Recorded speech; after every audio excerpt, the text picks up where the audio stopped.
Morning student, welcome back to my channel. Student, आज हम बात करेंगे एक्सरसाइज 1.2 का क्वेश्चन नंबर 3 की, जिसमें कि हमें क्या करना है, find the LCM and HCF value of applying fundamental theorem of arithmetic.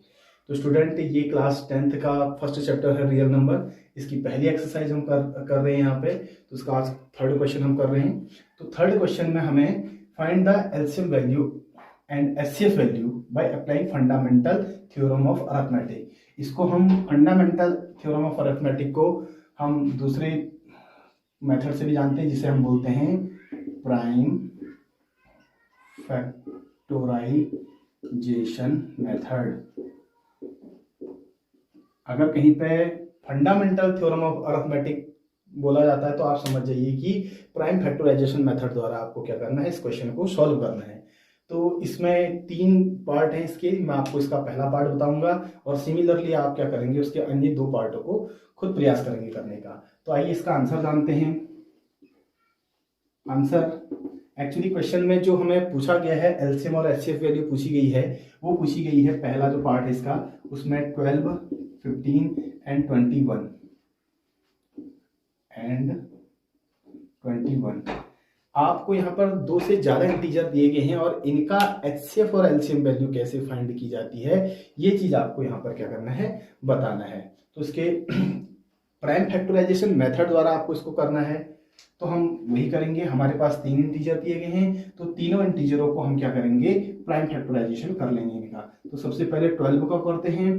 तो 12 एक क्या है, इवन नंबर है, तो 2 से इजीली डिविजिबल हो जाएगा। 2 6 जा 12, 6 10 चला गया।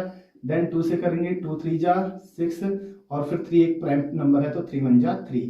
तो 12 के जो हमारे फैक्टर आ जाएंगे वो आ जाएंगे 2 मल्टीप्लाई 3। फिर इसके बाद से हम 15 का कर लेते हैं। 15 देखो एक ऑड नंबर है, तो ऑड नंबर में इवन नंबर का तो डिवाइड हो नहीं सकता है, यानी कि 2 का तो होगा नहीं। अब 3 को लेकर चलते हैं, तो 3 का मल्टीपल 15 होता है, तो 3 5 जा 15 एंड 5 1 जा 5। तो कहीं ना कहीं हमें 15 के भी फैक्टर मिल चुके हैं, 3 मल्टीप्लाई 5। अब निकालते हैं 21 को। देखिए 21 भी एक ऑर्डर नंबर है, तो ऑर्डर नंबर में इवन का तो जाएगा नहीं, तो हम पहला प्रेफरेंस लेंगे 3 को। तो 3 का मल्टीपल 21 होता है, इसलिए 3 से करेंगे, तो 3 7 जा 21। और देन 7 क्या है, अपने आप में एक ऑर्डर नंबर है, तो 7 एक प्राइम नंबर भी है, इसलिए 7 का डायरेक्ट 7 से ही जाएगा।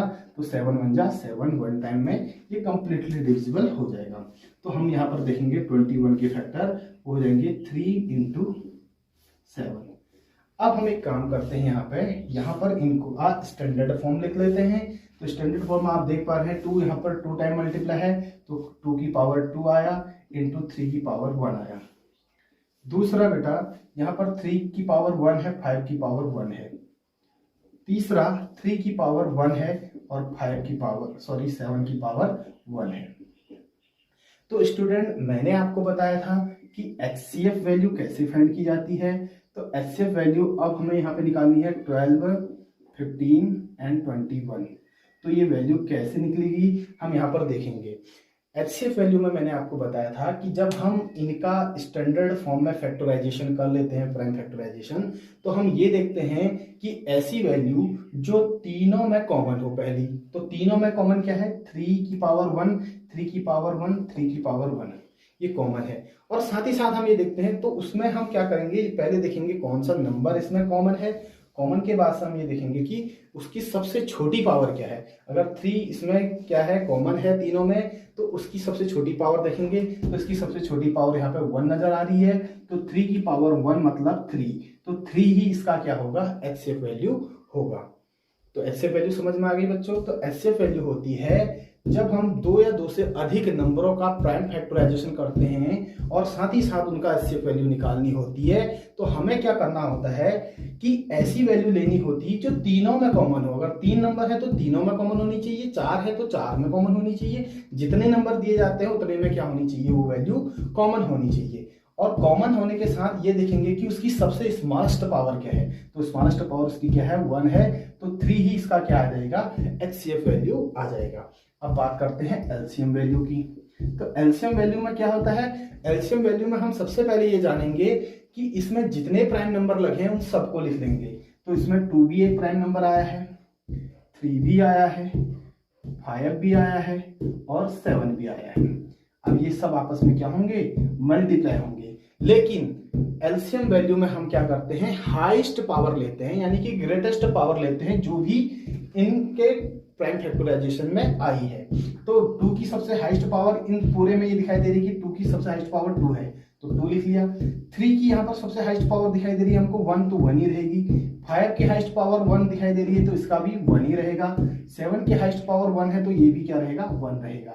तो इनको आपस में क्या कर लेते हैं, मल्टीप्लाई कर लेते हैं। तो 2 की पावर 2 कितना हो जाएगा, 4, 3 की पावर 1 3, 5 की पावर 1 5, 7 की पावर 1 7।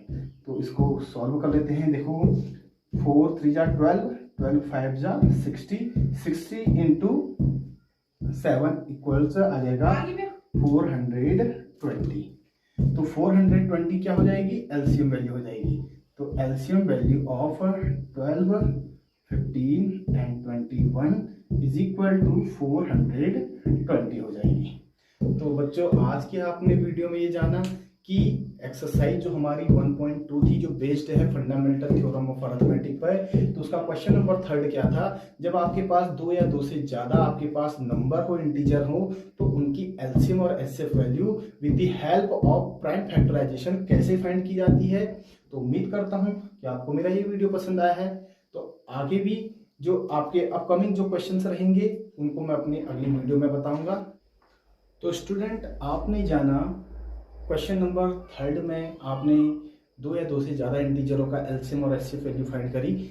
अब इसी एक्सरसाइज का जो 4th क्वेश्चन है, इसमें आपको फाइंड करना है given that HCF of 306 and 557 is equal to 9। जो एचसीएफ वैल्यू है यहाँ पर 2 इंटीजरों की वो है 9।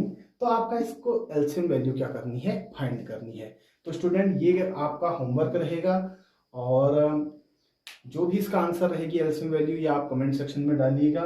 और मैं आपको हिंट बता देता हूं, जहां पर बात आती है 2 पॉजिटिव इंटीजर के एचसीएफ अगर आपको वैल्यू दी गई है तो उस कंडीशन में आप फॉर्मूला लगाएंगे LCM multiply HCF is equal to first number into second number.